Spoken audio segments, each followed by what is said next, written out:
बिस्मिल्लाहिर्रहमानिर्रहीम। Extreme engineering के साथ एक बार फिर हाजिर हैं। आज जो बेसिकली हमारा टॉपिक है वो है 3 स्विच 2 सॉकेट के कनेक्शन करना।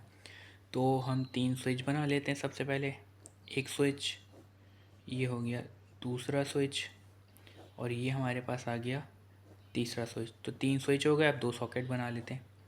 एक सॉकेट, और ये हो गया हमारे पास दूसरा सॉकेट। तो 3 स्विच 2 सॉकेट हमने बना लिया। अब हम इसके कनेक्शन करेंगे। तो यहाँ पे एक लाइन हो गई और यहाँ पे एक न्यूट्रल हो गया। सबसे पहले हम लाइन लेंगे और एक बटन में या एक स्विच में लगा देंगे, और इससे इन तीनों बटन को शॉर्ट कर देंगे, यानी कि तीनों के एक टर्मिनल पे सप्लाई आ गई।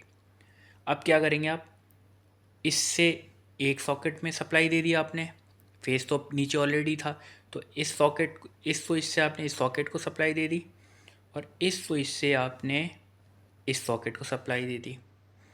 अब इन दोनों को आपस में यूँ करके शॉर्ट कर देंगे आप, और न्यूट्रल आप लेके जाएंगे, न्यूट्रल यूँ कनेक्ट कर देंगे। अब जैसे ही आप सप्लाई ऑन करेंगे तो इसके पास फेस पहुंच गया, यहाँ नीचे पहुंच गया, क्योंकि यहाँ ये तीनों आपस में शॉर्ट हुए हैं। तो इधर भी पहुंच रहा होगा, इधर भी पहुंच रहा होगा, इधर भी पहुंच रहा होगा।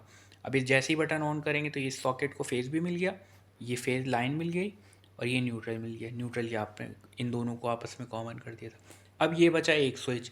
इस स्विच पे हाफ कनेक्ट होती है, यानी कि फॉर एग्जांपल एक पंखा अगर लगा हुआ है तो एक न्यूट्रल सबका कॉमन होता है रूम में, और यहाँ पे एक हाफ उतरती है जो इस बटन में लगती है या इस स्विच में लगती है। यहाँ पर आके एक हाफ कनेक्ट हो जाएगी। जैसे ही बटन ऑन करेंगे आप पंखा ऑन हो जाएगा। तो इस तरीके से 3 स्विच 2 सॉकेट के कनेक्शन कर